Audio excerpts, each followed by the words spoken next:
남편이 좀 그랬으면 어때? 다 그러고 사는 거야. 시어머니가 전화기 너머로 이렇게 말하더라고요. 아버지가 숨이 넘어가는 그 새벽에 남편이 응급실이라길래 달려갔더니 비서랑 같은 침대에 누워 있었거든요. 근데 시어머니는 그걸 알면서도 참으래요. 제가 매달 350만 원씩 병원비 내주고 있는데, 아, 진짜.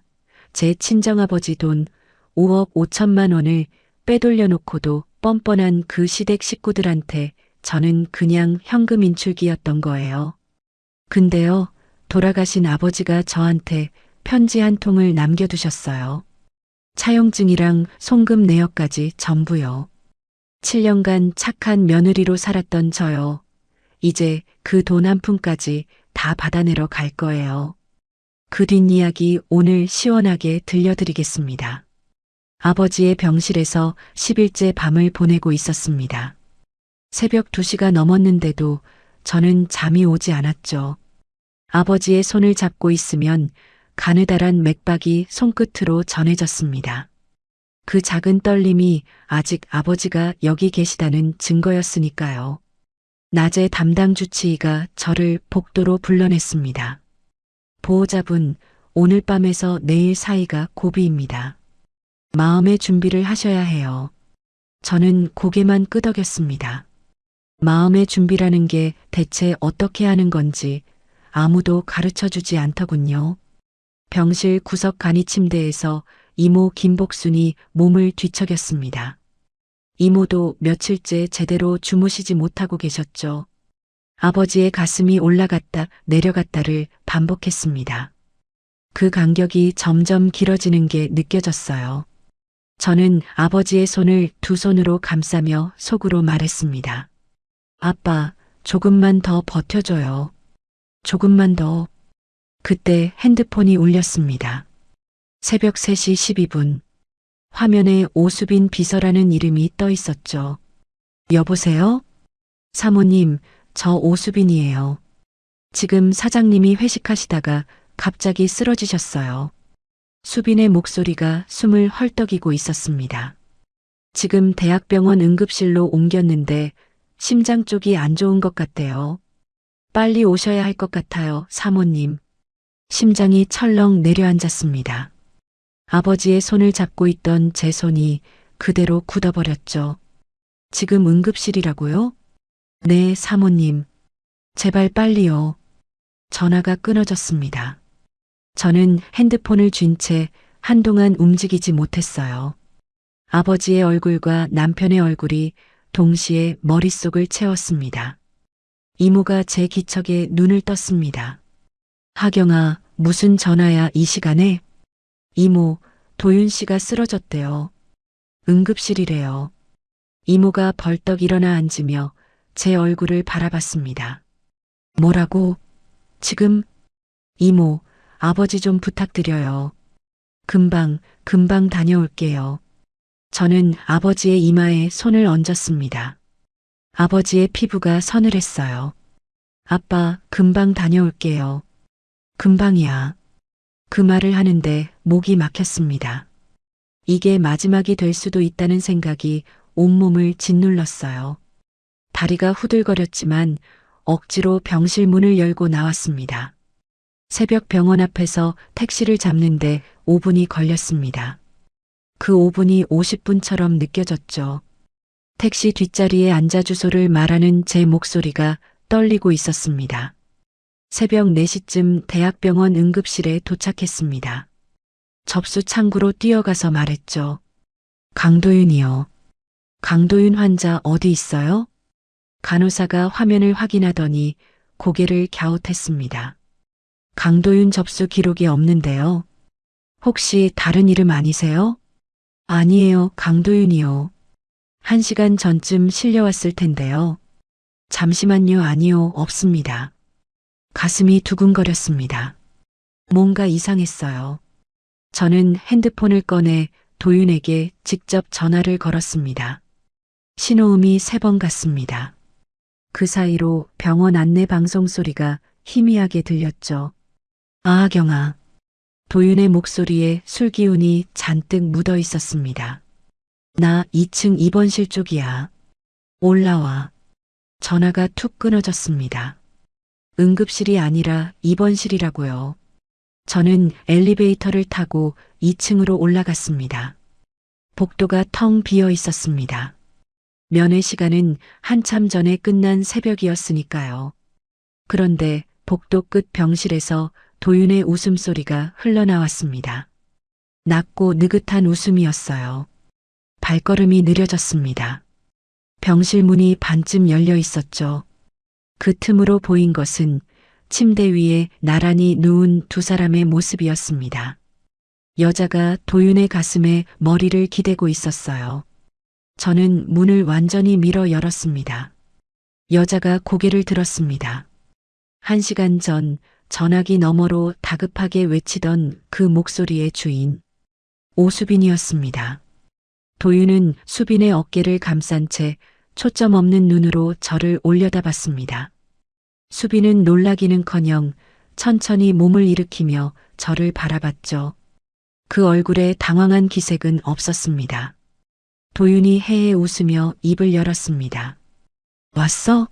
하경아. 저는 소리를 지르지 않았습니다. 울지도 않았어요. 다만 그 두 사람의 얼굴을 번갈아 봤습니다. 응급실이라던 전화, 아버지 곁을 떠나 달려온 새벽 택시, 금방 돌아온다던 제 약속. 그 모든 것이 한꺼번에 머릿속을 스쳤습니다. 저는 한마디도 하지 못한 채 병실 문을 닫았습니다. 그리고 돌아섰죠. 뒤에서 도윤의 전화가 연달아 울렸지만 받지 않았습니다. 병원을 나와 택시를 탔어요. 다시 아버지의 병원으로. 택시 창밖으로 새벽 도시가 지나갔습니다. 신호등 불빛이 텅 빈 도로 위에서 혼자 깜빡이고 있었죠. 7년이었습니다. 잦은 야근, 갑작스러운 출장, 2년 전 갑자기 바뀐 비서, 이유 없이 줄어들던 생활비. 이상하다고 느끼면서도 무시했던 것들이 하나씩 떠올랐어요. 결혼 3년 차 아이를 잃던 날도 떠올랐습니다. 피가 쏟아져서 응급실로 실려갔는데 도윤은 출장이라며 오지 않았죠. 이모만이 제 손을 잡아주셨어요. 그 뒤로 우리 사이에서 아이 이야기는 다시 나오지 않았습니다. 새벽 5시 10분 아버지 병실에 돌아왔을 때 이모가 눈물을 훔치며 저를 맞았습니다. 하경아. 모니터 속 아버지의 심장 박동이 눈에 띄게 느려져 있었습니다. 저는 아버지의 손을 다시 잡았어요. 아빠 나왔어. 아빠. 아버지는 대답이 없었습니다. 눈도 뜨지 못하셨죠. 새벽 6시 23분.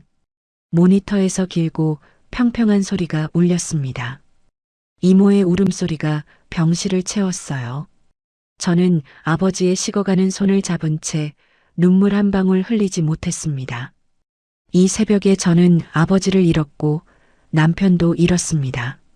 아버지의 마지막 순간에 이 자리에 있어주지 못했다는 사실이 제 안에서 무언가를 돌이킬 수 없이 부숴버렸습니다. 아버지의 빈소에 국화향이 가득했습니다.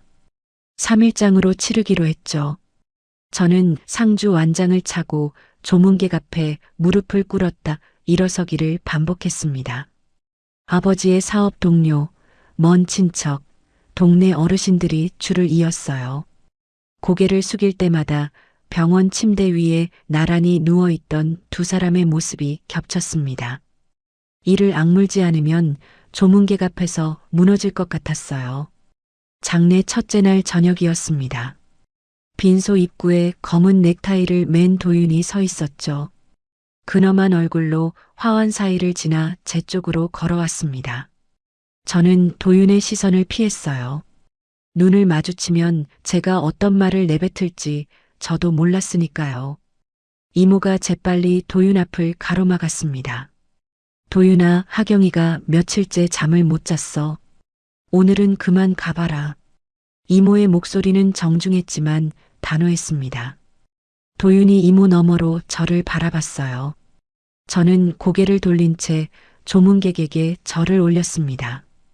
도윤이 빈소를 나가면서 핸드폰을 꺼내드는 게 보였습니다. 잠시 뒤 문자가 왔죠. 하경아, 얘기 좀 하자. 전화해. 저는 화면을 꺼버렸습니다. 장례 둘째 날 오후 아버지의 오랜 사업 파트너였던 황재민 변호사가 조문을 왔습니다. 검은 양복에 은퇴 안경을 쓴 황 변호사는 향을 올린 뒤 저를 빈소 밖으로 불러냈죠. 하경 씨, 아버님이 투병 중에 유언장을 쓰셨어요. 그리고 이건 따로 하경 씨에게만 전해달라고 맡기신 겁니다. 황 변호사가 안주머니에서 하얀 봉투 하나를 꺼내 제 손에 쥐어줬습니다. 장례 끝나고 마음 좀 정리되면 읽어보세요. 서두르실 필요 없어요. 저는 봉투를 받아들며 고개를 숙였습니다.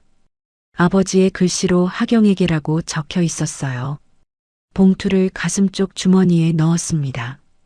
장례 기간 내내 도윤에게서 전화 37통, 문자 22건이 왔습니다. 처음에는 이랬죠. 그날 밤은 오해야. 설명할 기회를 줘. 하루가 지나자 톤이 바뀌었습니다. 장인어른 장례에 사위가 빠지면 사람들이 뭐라고 하겠어. 전화 좀 받아. 셋째 날에는 이렇게 변했죠. 네가 이런 식으로 나오면 나도 생각이 있어. 저는 한 통도 답하지 않았습니다. 장례 셋째 날 발인이었습니다. 화장장에서 아버지의 관이 불꽃 속으로 들어가는 걸 지켜봤습니다. 이모가 옆에서 소리 없이 울고 계셨어요. 불꽃을 바라보는 동안 어린 시절이 떠올랐습니다. 초등학교 운동회 날 아버지가 제 손을 잡고 걸으며 했던 말.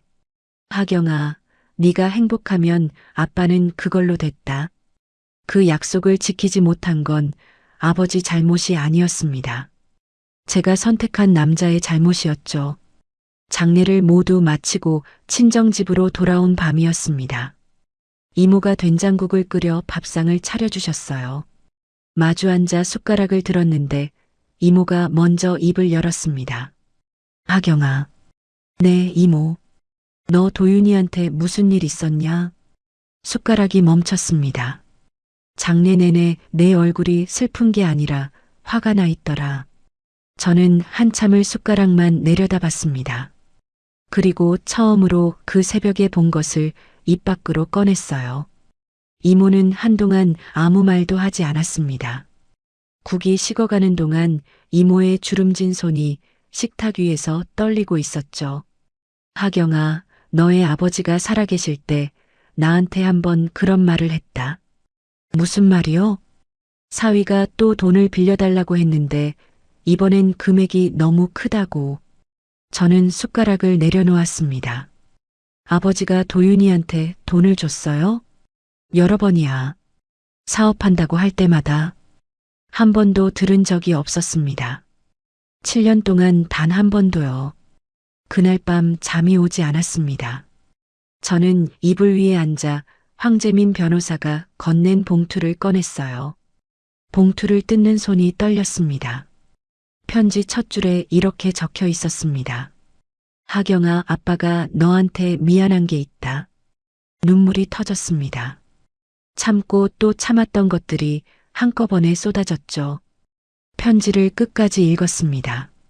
아버지는 도윤에게 회사 세울 때 2억 운영한다며 추가로 3억, 시어머니 처음 입원할 때 보증금 5천만 원까지 총 5억 5천만 원을 건넸다고 적어두셨어요.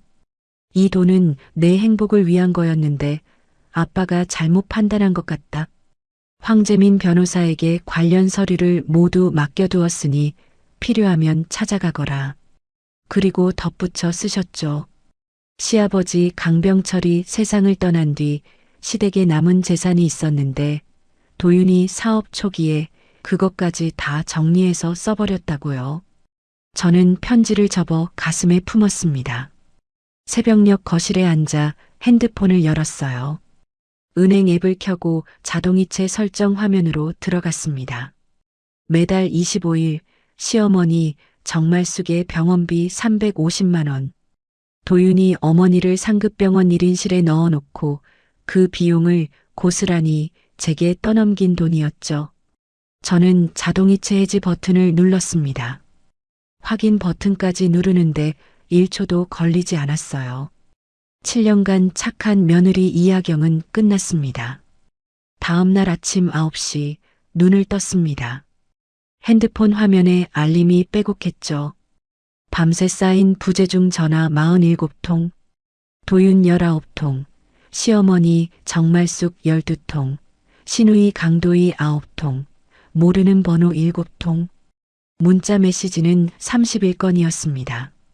어젯밤 자동이체를 해지한 효과가 이렇게 빠를 줄은 몰랐어요. 문자를 하나씩 읽어보니 병원에서 이번 달 치료비가 결제되지 않았다는 안내를 시어머니에게 직접 보낸 거였습니다. 시어머니의 문자가 시간 순으로 올라와 있었죠. 하경아, 병원에서 연락이 왔는데 이게 무슨 일이냐? 1시간 뒤에는 이랬습니다. 전화 좀 받아라. 당장. 새벽 4시에 보낸 문자는 글자 하나하나에 분노가 묻어 있었어요. 신우이 강도희의 문자도 있었습니다.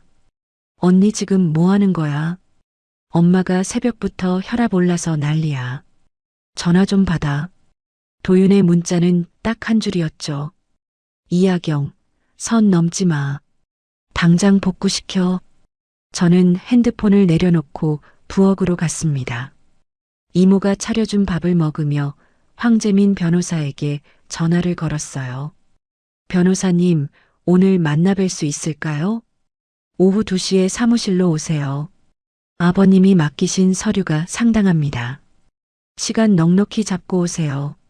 전화를 끊고 밥을 마저 먹었습니다. 이모가 맞은편에서 저를 가만히 바라보고 계셨죠.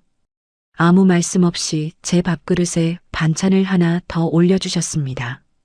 오전 11시 현관 초인종이 울렸습니다. 도어폰을 확인하니 신우이 강도희가 서 있었어요. 문을 열자마자 도희가 현관 안으로 한 발을 들이밀며 말했습니다. 언니, 지금 장난하는 거야? 엄마 병원비 왜 끄는 거야? 도희의 얼굴이 벌겋게 달아올라 있었습니다. 오빠가 대체 무슨 잘못을 했길래 이러는 건데? 저는 현관에서 한 발짝도 물러서지 않았습니다. 도희야, 내 오빠한테 직접 물어봐. 그날 새벽 병원에서 뭘 하고 있었는지. 도희의 입이 멈췄습니다. 눈이 한번 깜빡이더니 다시 입을 열었죠. 그게 지금 엄마 병원비랑 무슨 상관인데? 7년 동안 시어머니 병원비를 내 월급이랑 친정 돈으로 냈다는 거 너 알고 있었어? 도희의 표정이 처음으로 흔들렸습니다. 입술을 달싹이더니 아무 말도 하지 못했어요. 도희는 대답 없이 현관을 나서며 핸드폰을 꺼내 들었습니다. 복도에서 도윤에게 전화를 거는 도희의 뒷모습이 보였죠. 오후 2시 황재민 변호사 사무실에 도착했습니다. 변호사가 두꺼운 서류 봉투를 테이블 위에 올려놓으며 말했습니다. 아버님이 꼼꼼한 분이셨어요. 이거 하나씩 보시죠. 봉투 안에는 도윤에게 돈을 보낸 내역이 담긴 이체 확인서 9건, 도윤이 직접 서명한 차용증 3장이 들어 있었습니다. 그리고 아버지가 따로 정리한 메모 한 권. 사위가 차용증 쓰는 걸 거부해서 내가 대신 기록함이라고 적힌 수기 장부였죠. 황 변호사가 서류를 한 장씩 넘기며 짚어줬습니다. 차용증에 적힌 금액만 3억이에요. 차용증 없이 보내신 돈이 2억 5천만 원이고 변호사가 안경을 고쳤으며 저를 봤습니다. 아버님이 투병 막바지에 저한테 이렇게 말씀하셨어요. 이 돈은 하경이 몫이니 반드시 돌려받게 해달라고. 목이 뜨거워졌습니다. 차용증이 있는 3억은 당장 돌려달라고 청구할 수 있어요.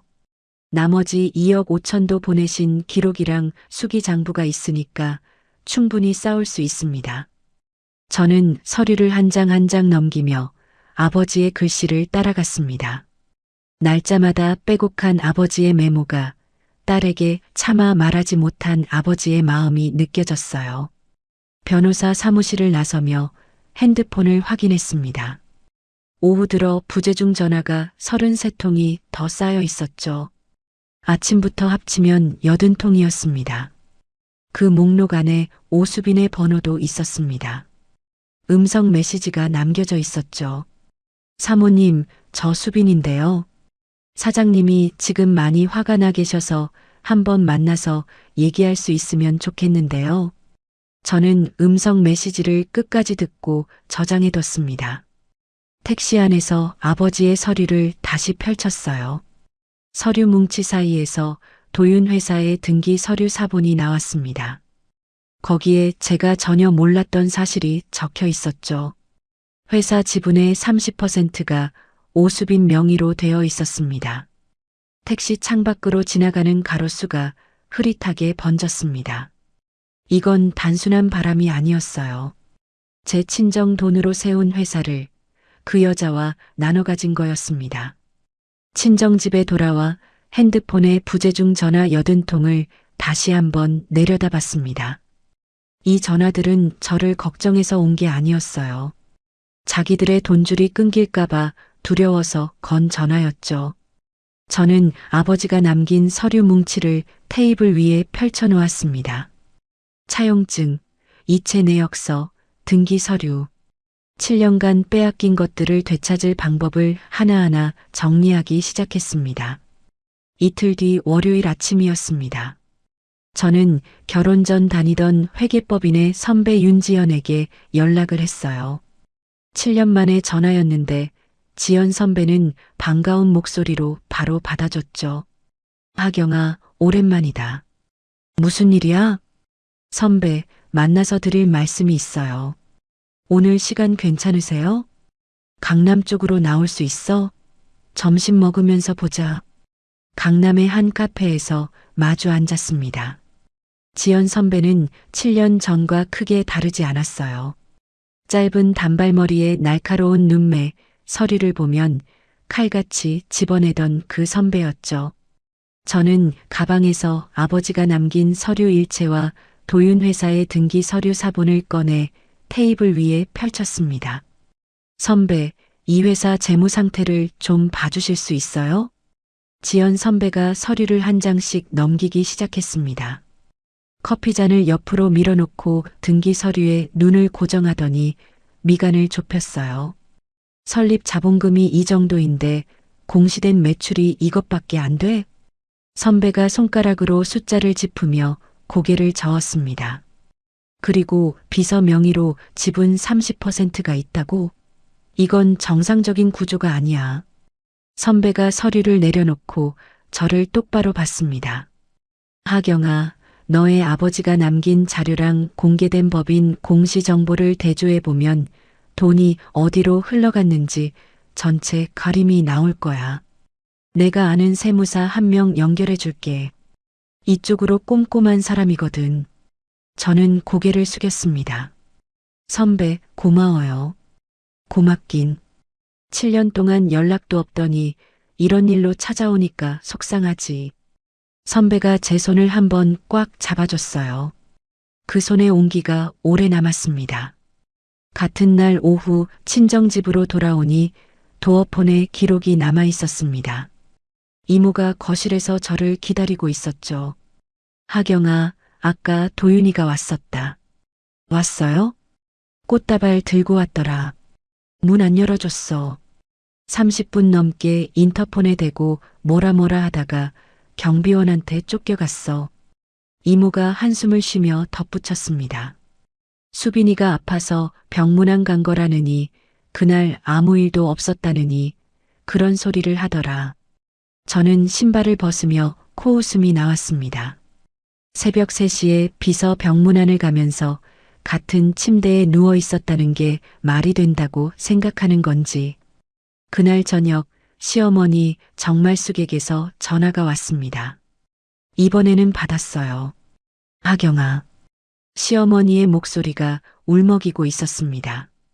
병원에서 다음 달 수술 일정 잡혔는데 치료비가 안 들어왔다고 하더라. 이게 어떻게 된 거냐? 저는 대답하지 않았습니다. 수화기 너머로 시어머니의 숨소리가 거칠어지는 게 들렸죠. 하경아, 도윤이가 뭘 잘못했는지 모르겠지만 시어머니의 톤이 바뀌었습니다. 남편이 좀 그랬으면 어때? 다 그러고 사는 거야. 손에 힘이 들어갔습니다. 핸드폰을 쥔 손가락 마디가 하얗게 변했어요. 어머니, 응? 그 말은 취소하세요. 저는 전화를 끊었습니다. 핸드폰을 테이블 위에 내려놓는 손이 미세하게 떨리고 있었죠. 다음 날 윤지연 선배가 연결해준 세무사 한정우를 만났습니다. 안경을 쓴 마른 체형의 남자였는데 서류를 받아들자마자 펜을 꺼내 숫자에 동그라미를 치기 시작했어요. 아버지가 남긴 회사 재무자료, 인터넷에서 열람할 수 있는 법인 등기 변동 내역, 공시 자료를 펼쳐놓고 한정우 세무사가 한참을 들여다봤습니다. 이거 공개된 정보만 봐도 이상한 게 한두 개가 아닙니다. 한정우가 펜으로 숫자 하나를 짚었습니다. 매출 대비 지출이 말이 안 돼요. 이 회사가 정상적으로 돌아가려면 외부에서 돈이 계속 들어왔어야 합니다. 외부에서 들어온 돈이 제 아버지 돈이라는 거죠? 한정우가 고개를 끄덕였습니다. 그렇게 보는 게 맞을 것 같아요. 이 회사는 실질적으로 적자예요. 겉으로만 정상 영업처럼 보이게 해놓은 거죠. 한정우가 등기 서류 쪽으로 펜을 옮겼습니다. 그리고 이 오수빈이라는 사람 명의의 지분 30%, 이건 세금을 줄이려고 일부러 나눠놓은 겁니다. 열의 9은 그래요. 서류 위에 펜으로 그어진 선들이 하나의 그림을 만들어가고 있었습니다.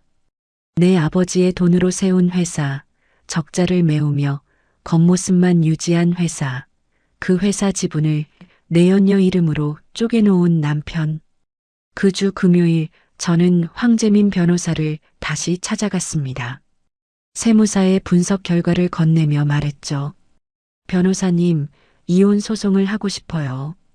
차용금 반환이랑 같이요. 황 변호사가 분석 자료를 읽으며 천천히 고개를 끄덕였습니다. 이혼 사유로 남편의 바람과 재산 숨긴 것을 같이 주장하면 유리합니다. 다만 바람 쪽 증거를 좀 더 확보해야 해요. 그날 새벽에 보신 것만으로는 부족할 수 있어요. 저는 그 새벽 병원에서 목격한 장면을 떠올렸습니다.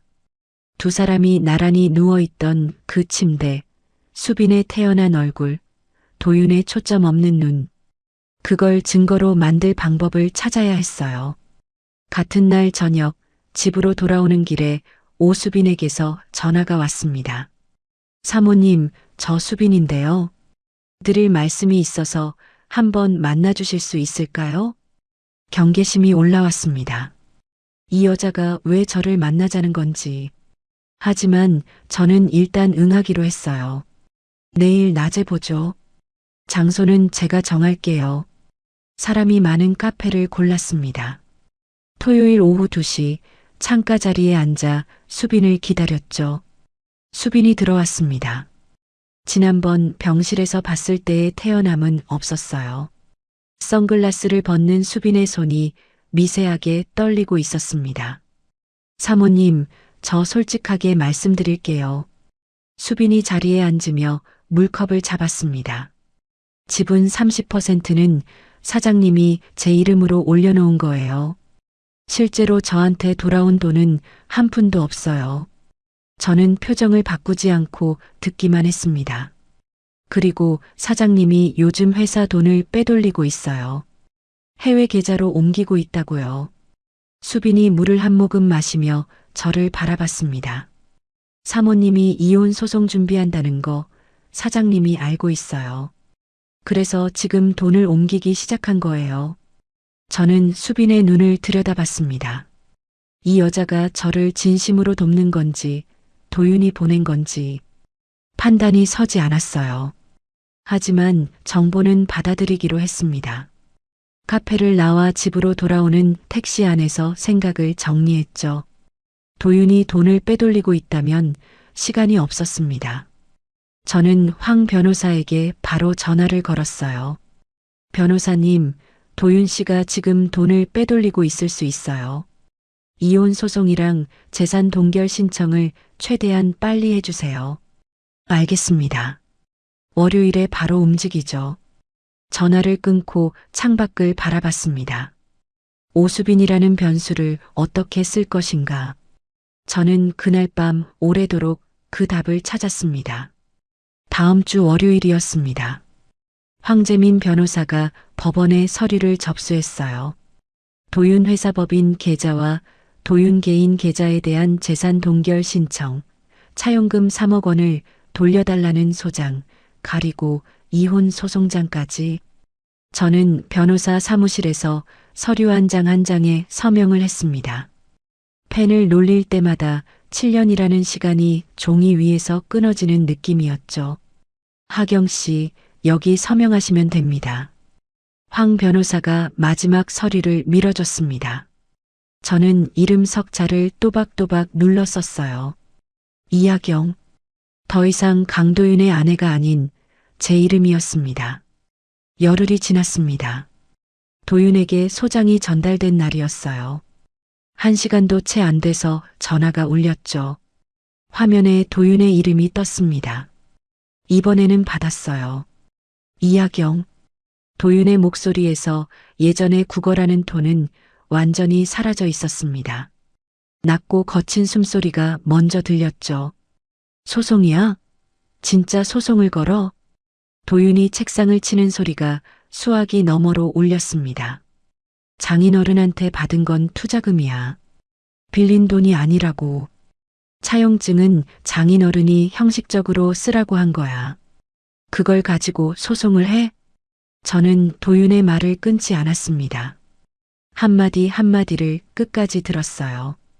도윤이 숨을 몰아쉬며 말을 이었죠. 나 없으면 그 회사 어떻게 됐을 것 같아?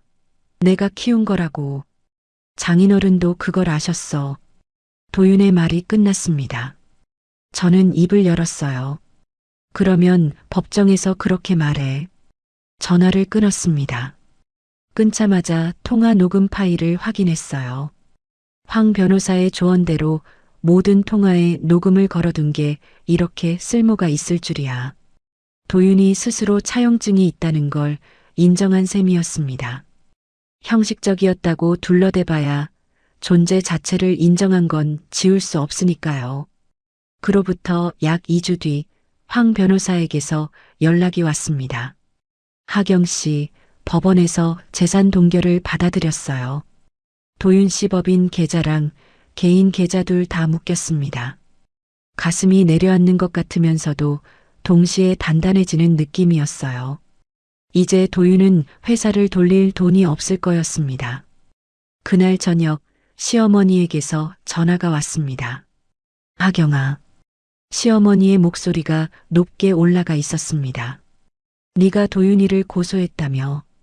회사가 망하면 병원비는 어쩌려고 그래. 너의 아버지가 무덤에서 부끄러워하실 거다. 돌아가신 아버지를 끌어들이는 그 말에 속이 뒤집어졌습니다. 하지만 저는 목소리를 높이지 않았어요. 어머니, 그 병원비가 어디서 나왔는지 한번 아드님한테 물어보세요. 전화를 끊었습니다. 핸드폰을 내려놓는 손에 힘이 풀렸지만 후회는 없었죠.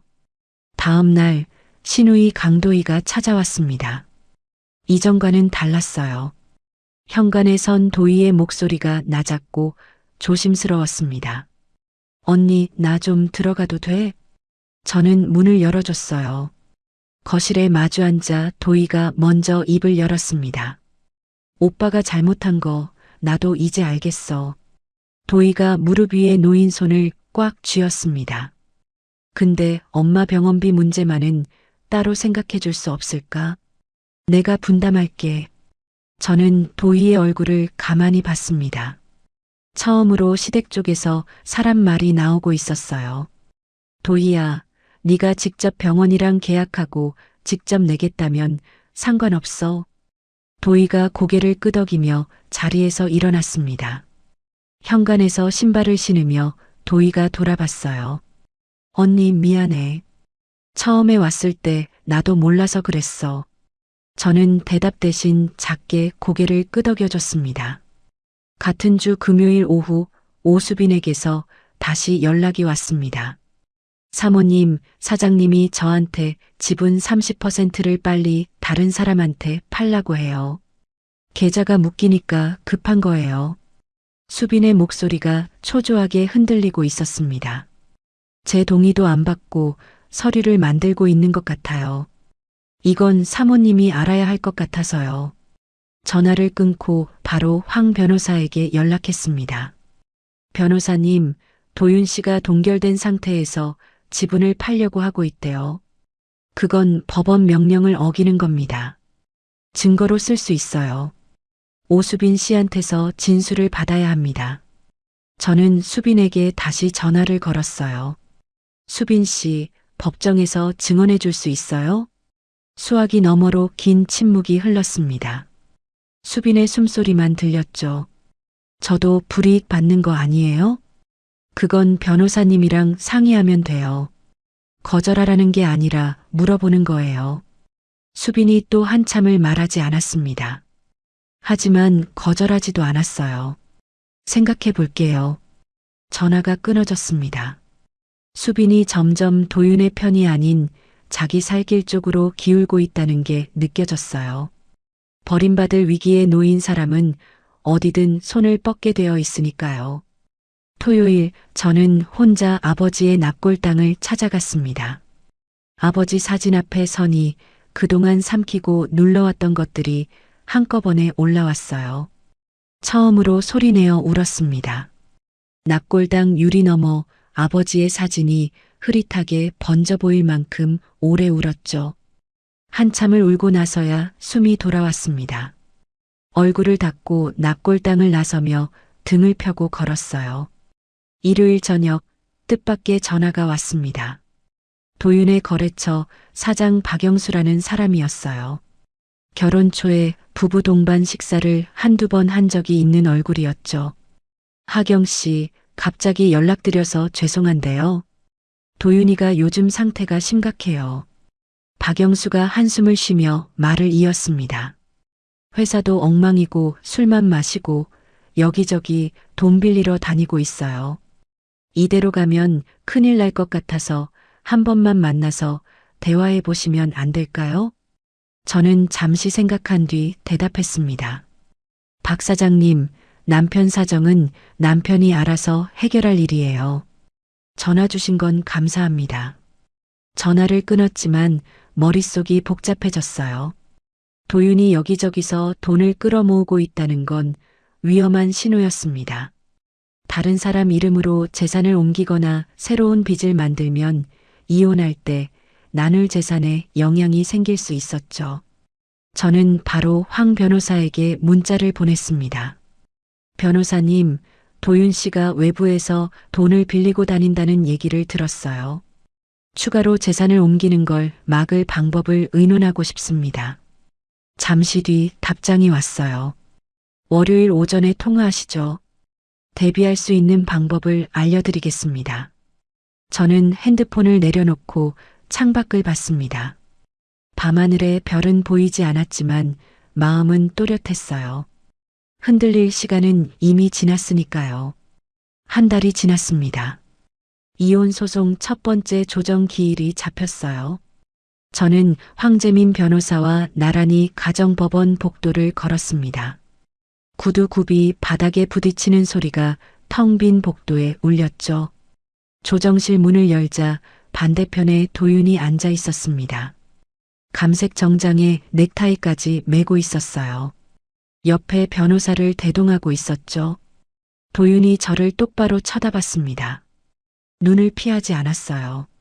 자기가 잘못한 게 없다는 얼굴이었습니다. 도윤의 변호사가 먼저 입을 열었습니다. 피고 측은 이혼에 동의하지 않습니다. 원고가 주장하는 부정행위는 오해에 기반한 것입니다. 저는 도윤의 얼굴을 봤어요. 새벽 병원 침대 위에서 수빈의 어깨를 감싸고 해에 웃던 그 얼굴이 지금은 뻔뻔하게 정면을 응시하고 있었습니다. 황 변호사가 서류 가방에서 증거 자료를 꺼내기 시작했죠. 아버지의 차용증, 송금 내역, 세무사의 재무 분석 보고서, 통화 녹음 파일 목록까지 하나씩 조정위원 앞에 놓았습니다. 도윤의 변호사 표정이 굳어졌어요. 서류 한 장 한 장 넘길 때마다 눈이 좁아졌죠. 도윤이 처음으로 자기 변호사 쪽으로 몸을 기울이며 뭔가를 속삭였습니다. 이마에 땀이 맺혀 있는 게 보였어요. 조정위원이 서류를 한참 들여다보더니 말했습니다. 증거 자료가 상당합니다. 양측 모두 다음 기일까지 입장을 정리해 오세요. 첫 번째 조정은 합의 없이 끝났습니다. 조정실을 나서는데 뒤에서 빠른 발소리가 들렸어요. 도윤이 복도에서 제 팔을 잡았습니다. 하경아. 도윤의 손에 힘이 들어가 있었죠. 법원에서 이러지 말고 둘이 얘기하자. 내가 잘못한 건 인정할게. 저는 도윤의 손을 내려다봤습니다. 근데 회사까지 건드리면 나는 끝이야. 끝나면 위자료를 줄 수도 없어. 알겠어? 저는 도윤의 손을 뿌리쳤습니다. 팔목에 붉은 자국이 남았어요. 줄 위자료가 없는 게 아니라 줄 돈 자체가 내 돈이었잖아.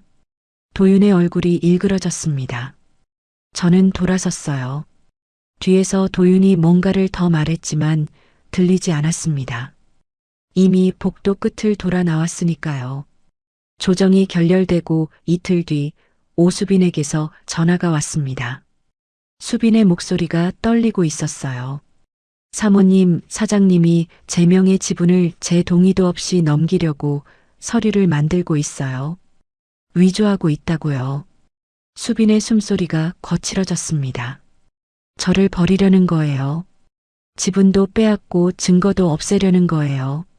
저는 가만히 듣다가 물었습니다. 수빈 씨, 법정에서 증언할 마음이 있어요?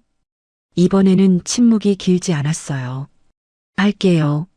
저도 이대로 당하고만 있을 수는 없으니까요.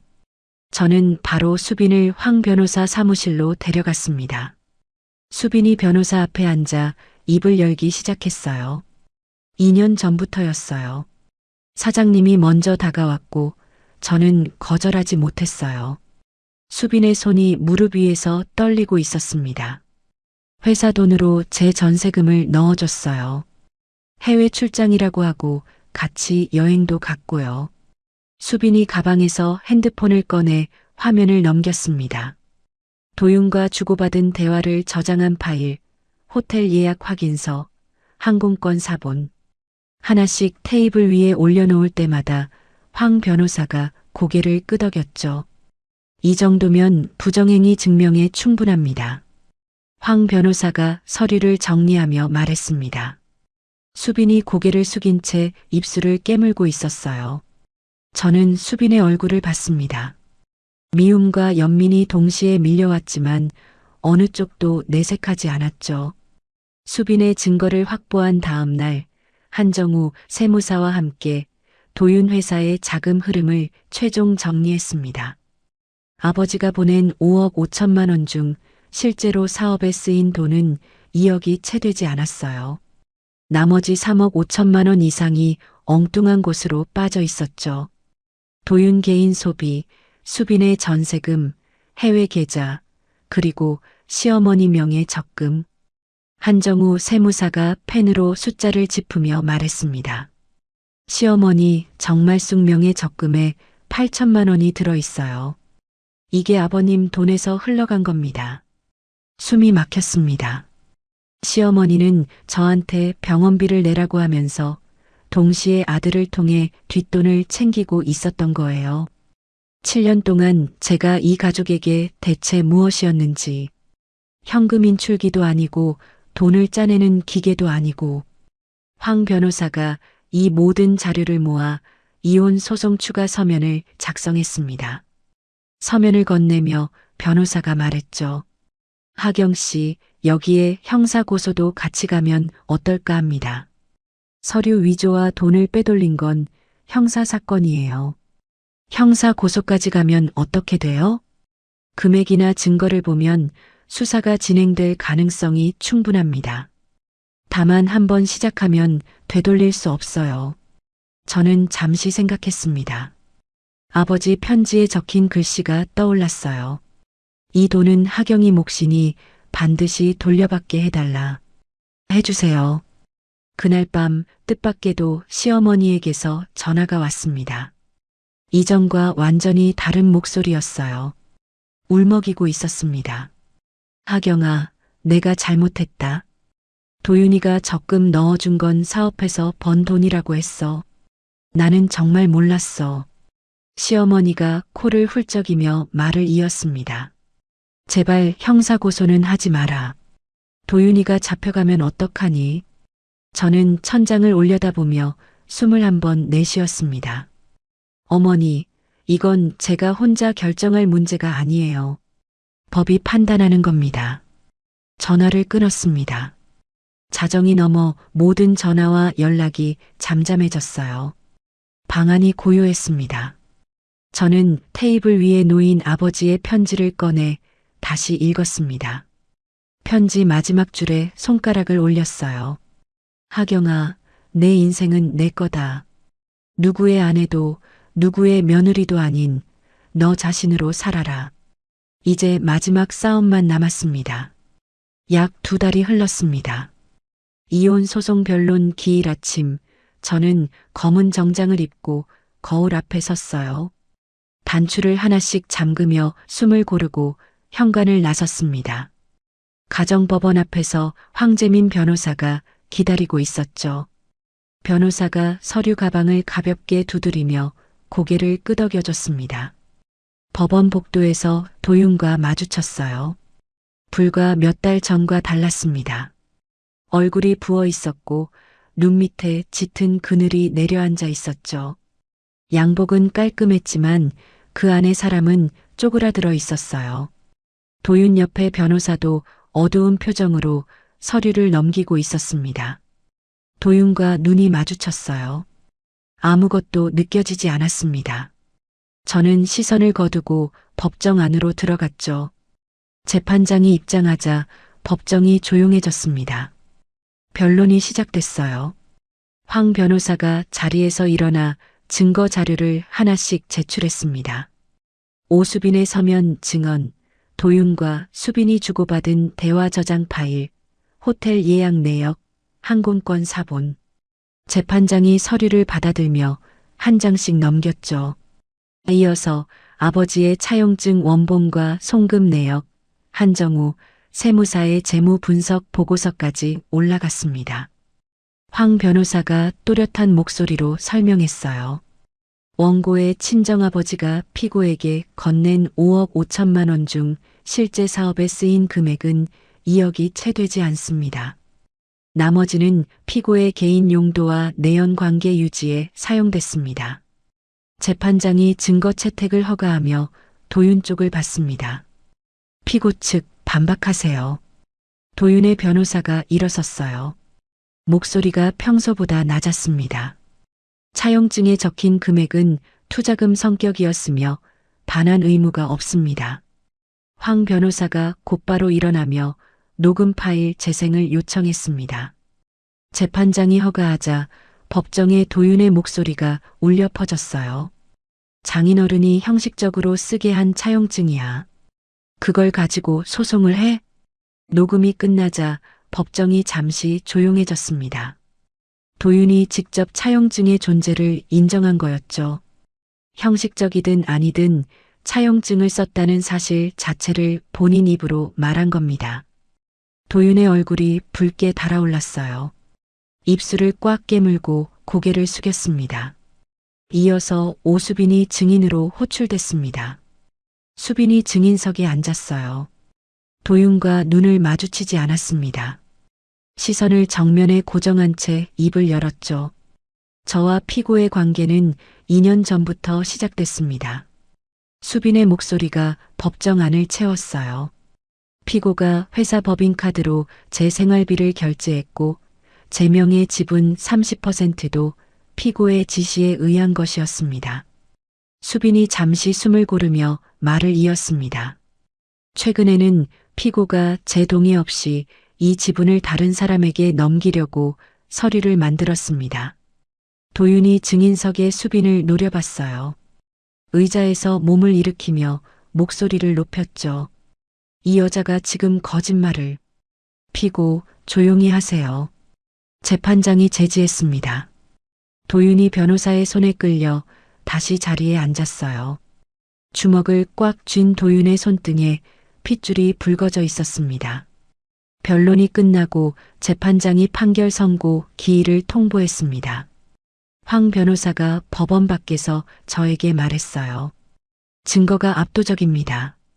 이혼 판결은 거의 확실하고 재산 분할이랑 위자료에서도 유리해요. 다만 상대가 항소할 가능성은 있습니다. 저는 고개를 끄덕이며 법원 계단에 잠시 앉았습니다. 다리에 힘이 풀려 있었어요. 긴장하고 있었다는 걸 이제야 몸이 알려주고 있었죠. 일어서려는데 뒤에서 발소리가 들렸습니다. 도윤이었어요. 이번에는 팔을 잡지 못했습니다. 한 발짝 뒤에 서서 말했죠. 하경아.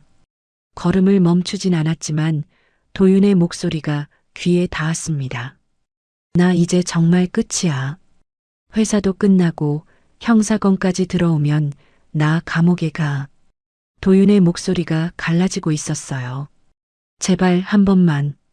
저는 계단을 내려가며 뒤를 돌아보지 않았습니다. 그건 당신이 그때 생각했어야 했어. 결혼 3년 차에 아이를 잃고 응급실 침대에서 혼자 울던 밤, 출장이라며 오지 않았던 그때. 7년 전에 생각했어야 할 것들을 이제 와서 후회한다고 달라지는 건 없었습니다. 법원 주차장에서 황 변호사와 헤어지고 혼자 차에 앉았어요. 핸드폰을 확인하니 신우이 강도희에게서 문자가 와 있었습니다. 언니, 법정에서 있었던 얘기 들었어. 오빠가 그 정도인 줄은 나도 정말 몰랐어. 미안해. 엄마 병원비는 내가 어떻게든 해볼게. 저는 화면을 한참 바라봤습니다. 시댁 가족 중에서 처음으로 진심이 느껴지는 말이었어요. 답장은 하지 않았지만 핸드폰을 내려놓는 손이 조금 가벼웠습니다.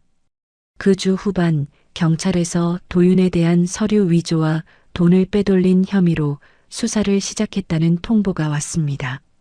황 변호사를 통해 도윤이 경찰에 출석해서 조사를 받았다는 소식도 전해 들었죠. 이 모든 게 복수가 아니었습니다. 아버지의 돈과 제 인생을 되찾는 과정이었어요. 빼앗긴 것을 회수하는 것뿐이었죠. 주말 친정 이모가 집에 와서 저녁을 차려주셨습니다. 된장찌개를 끓이며 이모가 말했어요. 너의 아버지가 보고 있으면 대견해 했을 거다. 이모가 국자를 내려놓고 저를 돌아봤습니다. 그리고 네가 힘들 때 더 옆에 있어주지 못해서 미안하다, 하경아. 저는 이모의 손을 잡았습니다. 거칠고 따뜻한 손이었어요. 아버지 장례 이후 처음으로 마음을 놓을 수 있었습니다. 일요일 밤 판결 선고를 앞두고 저는 방에 앉아 그동안의 기록들을 정리했어요. 아버지의 편지, 서류, 녹음 파일, 문자 저장 화면. 하나의 폴더에 모아 넣었습니다. 어떤 판결이 나오더라도 저는 이미 돌아갈 곳이 없었어요. 앞으로만 갈 수 있었죠. 왼손 약지에 끼워져 있던 결혼 반지를 빼냈습니다. 7년 동안 한 번도 뺀 적 없던 반지였어요. 생각보다 쉽게 빠졌습니다. 서랍 안에 넣고 닫았죠. 이제 법정에서의 마지막 날만 남았습니다. 판결 선고 당일이었습니다. 가정법원 법정에 들어서며 방청석을 둘러봤어요. 한쪽 구석에 이모 김복순이 앉아 계셨습니다. 저와 눈이 마주치자 이모가 작게 고개를 끄덕여줬죠. 반대편에 도윤이 앉아 있었습니다. 고개를 숙이고 있었어요. 옆에 변호사는 서류만 넘기고 있었고 두 사람 사이의 대화는 없었습니다. 재판장이 입장하자 법정이 조용해졌어요. 저는 무릎 위에 놓인 두 손을 가만히 내려다봤습니다. 약지에 반지가 없는 손이 낯설지 않았어요. 재판장이 판결문을 읽기 시작했습니다. 피고 강도윤의 부정행위가 명백히 인정되며 혼인 기간 중 원고의 친정 자금을 유용한 행위는 혼인 파탄의 주된 원인에 해당합니다. 재판장의 목소리가 법정을 채웠어요. 이혼을 인용하며 위자료 7천만 원을 피고가 원고에게 지급할 것을 명합니다. 재산 분할에 있어 원고에게 유리한 비율을 적용하며 별도로 차용금 3억 원에 대한 반환 판결을 함께 선고합니다. 끝이었습니다. 7년이라는 시간이 재판장의 몇 마디로 정리됐어요. 가슴속에서 무언가가 풀려나가는 느낌이 들었습니다. 울컥하지도 않았고 기쁘지도 않았어요. 다만 무거운 짐을 바닥에 내려놓은 것처럼 어깨가 가벼워졌죠. 자리에서 일어나 법정 문을 향해 걸었습니다. 뒤에서 도윤이 자리에서 일어나는 소리가 들렸어요. 하경아. 도윤의 목소리가 갈라져 있었습니다. 입을 벌리고 있었지만 그 다음 말이 나오지 않는 것 같았죠. 저는 뒤돌아보지 않았습니다. 법정 문을 밀고 나왔어요. 복도에서 황 변호사가 기다리고 있었습니다. 수고하셨습니다, 하경 씨. 이모가 방청석에서 나와 제 앞에 섰어요. 아무 말 없이 저를 안아주셨습니다. 이모의 품에서 나는 된장찌개 냄새가 희미하게 났어요. 이모의 등을 두 손으로 가만히 감싸 안았습니다. 법원을 나와 이모와 나란히 걸었어요. 5월의 햇살이 따뜻했습니다. 이모가 제 팔짱을 끼며 물었죠. 하경아, 이제 뭐 할 거냐? 이모, 일단 밥부터 먹어요. 이모가 피식 웃으셨어요. 법원 앞 작은 식당에 들어가 마주 앉았습니다. 된장찌개 2그릇을 시켰죠. 뜨거운 찌개가 나오고 밥 한 숟가락을 입에 넣었을 때 평범한 한 끼의 식사가 그 어떤 승리보다 따뜻하게 느껴졌어요. 이모가 찌개를 호호 불며 말했습니다. 내 아버지 산소에 가서 알려줘야겠다. 네, 이따 갈 거예요. 혼자 갈 거야? 네, 혼자 다녀올게요. 이모가 고개를 끄덕이며 밥을 떴습니다. 더 이상 묻지 않으셨어요. 이모는 늘 그랬죠. 필요한 만큼만 말하고 필요한 만큼만 곁에 있어 주셨습니다. 식사를 마치고 이모와 헤어졌어요. 혼자 걸으며 핸드폰을 확인하니 신우이 강도희에게서 문자가 와 있었습니다. 언니, 아니, 이제는 하경 씨라고 불러야 하나? 판결 소식 들었어. 오빠 대신 사과할게. 그리고 엄마 병원비는 내가 감당할게. 그동안 고마웠어. 화면을 한참 바라봤습니다. 7년 동안 신우이에게서 고맙다는 말을 한 번도 들은 적이 없었어요. 이제 와서 듣는 그 말이 늦었지만 가볍지는 않았습니다. 짧게 답장을 쳤어요. 도희 씨도 건강하세요. 핸드폰을 주머니에 넣고 택시를 잡았습니다. 아버지의 납골당으로 향했어요. 납골당 유리 너머 아버지의 사진이 보였습니다. 양복을 입고 환하게 웃고 계신 사진이었어요. 사업이 잘 되던 시절 회사 창립 기념일에 찍은 거였죠. 저는 아버지 사진 앞에 서서 입을 열었습니다. 아빠, 다 끝났어. 목소리가 떨리지 않았어요. 아빠 돈도 찾을 거야. 끝까지 가려고. 사진 속 아버지가 웃고 계셨습니다. 살아계실 때 하시던 그 웃음 그대로였어요. 나도 찾았어, 아빠. 나를. 울지 않았습니다. 미소로 아버지와 인사했어요. 유리의 손가락을 가만히 대었다가 떼고 돌아섰습니다. 납골당을 나서는데 황 변호사에게서 전화가 왔어요. 하경 씨, 상대 쪽 변호사가 항소를 검토하고 있다고 하는데 형사건이 같이 가고 있어서 뒤집힐 가능성은 낮습니다. 네. 그리고 차용금 3억 반환도 강제로 받아낼 절차에 들어갈 수 있어요. 저는 걸음을 멈추지 않고 대답했습니다. 끝까지 가주세요, 변호사님. 알겠습니다. 전화를 끊고 납골당 밖 벤치에 잠시 앉았어요. 바람이 불었습니다. 나뭇잎이 흔들리는 소리가 고요한 납골당 주변을 채웠죠. 집으로 돌아와 방 안을 둘러봤습니다. 결혼 7년 동안 시댁 살림에 묻혀 한 번도 꺼내보지 못했던 것들이 서랍 안에 있었어요. 하나씩 꺼냈습니다. 재경관리사 자격증 원본, 대학 졸업장, 친정에서 가져온 가족사진 액자, 책상 위에 하나씩 올려놓았어요. 가족사진 속에는 아버지와 이모, 그리고 20살의 제가 웃고 있었습니다. 책꽂이에서 먼지 쌓인 회계 서적들을 꺼내 다시 꽂았어요. 내일부터 이력서를 쓰기로 했습니다. 7년이라는 공백이 두렵지 않았다면 거짓말이겠지만 이제 두려움보다 앞으로 가고 싶은 마음이 더 컸으니까요. 밤이 됐습니다. 방불을 끄기 전 핸드폰을 열어 연락처 목록으로 들어갔어요. 강도윤이라는 이름 위에 손가락을 올렸습니다. 삭제를 눌렀어요. 화면에서 그 이름이 사라졌습니다. 증거 파일들은 따로 백업해 두었습니다. 끝날 때까지 끝난 게 아니니까요. 마지막으로 아버지의 편지를 꺼내 읽었습니다.